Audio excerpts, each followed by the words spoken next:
Thanks for staying with us on DBN this morning. We still have Debumi Tokumba with us in the studio. Having established the fact that using your business as a case study, you need to make some critical evaluation towards the election. Let's now go into post-election. So, looking at it from that end, with all the razzmatazz in the National Assembly and the disagreement between the APC and the PDP, do you think that their actions right now is actually sending a negative sign into affecting the Nigerian economy? Of course, by all means, the leadership tussle going on in the National Assembly is affecting everyone, because at the end of the day, it is only when the government really gets down to business that we can actually stem the tide, the free fall of the naira. And obviously it's affecting each and every one. I mean, by all means, we also look at fuel scarcity as well. So it's a whole lot of things that is playing against the economy, which obviously would drive cost higher, for the man that goes to the market to go and buy a bowl of gari, or you want to get onto a public transportation, they probably will put up their prices and the rest of it. And for some of us that offer services as well, for instance, most things we do, we have a relationship with the UK and America, and we pay some dues on a monthly basis. What the naira would normally. So the exchange rate now. Yes. So you're looking at all that is playing on a business. And at the end of the day, what you find that is so disturbing is the fact that businesses are not ready to spend. But do you think that this National Assembly is conscious of this fact you just enumerated? Because the president just tried to interfere and they came up with a dead end. Quite honestly, I'm a little disappointed in them, because at the end of the day, I think it's a little selfish on them.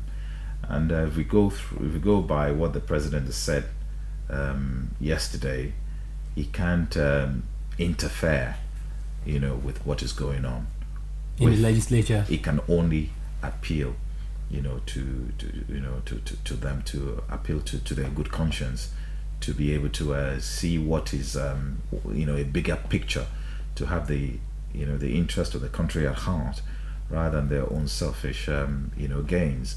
I see a situation where I think it's getting to that point where they also have realized it. Look, they got in and they went on recess, and I've always said, look, that job of the National Assembly, the job of a senator and a rep, is a part-time job anyway, and they get paid full-time.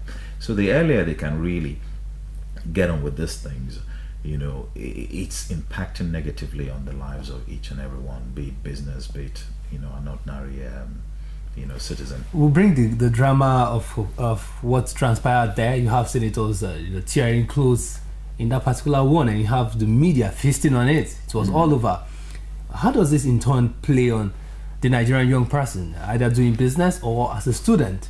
What kind of image do you think they are sending? Let's talk about a little bit of moral. I think first and foremost, I'm hoping that this change that the change will be quite total, because if you take a look at it, if I'm not mistaken, a Nigerian senator earns the highest, almost, I would say, all over the world.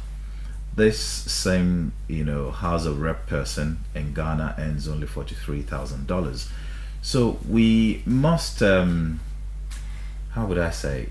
I wouldn't say make it less attractive, but we need to take a closer look, at what they're earning, which a whole lot of people are complaining about. I suppose they are not complaining about it. So they see it as a do or die thing that they must get there. So you will find all sorts of people, I'm not saying all of them. This money consciousness is the remote cause of all this disagreement? No. They always will have their, they always will have this, their interest anyway. They always have their political interest. And we can understand why this is playing out, because obviously APC is of the opinion that, there's some PDP machinery pressing the remote control at them and changing things around them. So there will always be some political reasons for them disagreeing or agreeing to disagree. But what I'm looking at is a situation where this change is quite total, and it's better we take a closer look at it. That yes, if you're indeed going to to represent my interest in the National Assembly, then you must be willing to do it, conscientiously, and not because of the money attached. If to we it. look at the structure, because it's quite a good handsome pay if you are to look at it, and anybody would do anything together to have a taste of the pie. if we look at the whole structure of the assembly heights, what constitutes the assembly, you figure they represent even to the grassroots. So you have people from the House of Reps, and you have that of the Senate that is representing the constituency. That's what it's supposed to be. Fantastic. So what do you make of the fact that she was trying to ask if they feel the same way that we feel from outside? Well, we should ask them. I think you should bring one of them in, and the best way you can do it is bring one of them in and grill them, because look, my days in broadcasting, we would normally those days what we're looking for is to be very controversial. I think you can afford to be controversial with this kind of scenario playing out, because you'll be speaking for a whole lot of Nigerians. And so that's why I believe that it's still all right when we come and talk about it as it is, but we should bring one of them in and let's find out what has changed since the time you were begging us for your votes. And they would do almost anything to get your votes. Now they've gotten in there, they can't seem to talk to each other, they can't seem to call each other to order and get on with the business that we're paying them, and we're paying them even when they're on recess. Well, as well. Mr. Tokubo, we don't have the privilege to go deep into what the manifesto of the APC is all about today. But of course, for us to close this conversation, it would be interesting to know what your projection is as a businessman. The last quarter of 2015 is going to set in very soon. I think more than anything, 7 months into the year and not a great deal has happened. I was reading, the newspapers yesterday, and quite a whole lot of companies are posting, they're posting a whole lot of bad figures for the quarter just gone by. A whole lot of companies that were really doing very well, the figures are not looking any good at all.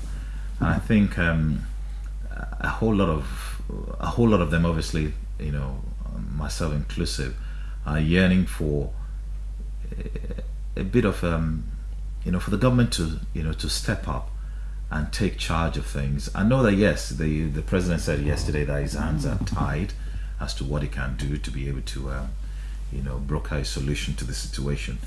But if they're watching, and if indeed they're to go by the interest that and the interest of Nigerians that actually put them in power, I think it will be good on their side to be able to see that yes, indeed, their actions is having a whole lot of negative impact on everyone, and I mean everyone. Okay, I just want to drop this quickly. It's less than 60 seconds for this particular conversation. The whole bailout fund from CBN, which the government recommended, that is going to be coming out soon for the states to be able to pay salaries. The civil servants don't really have money in their confines to spend, just like what we've established, that without money in circulation.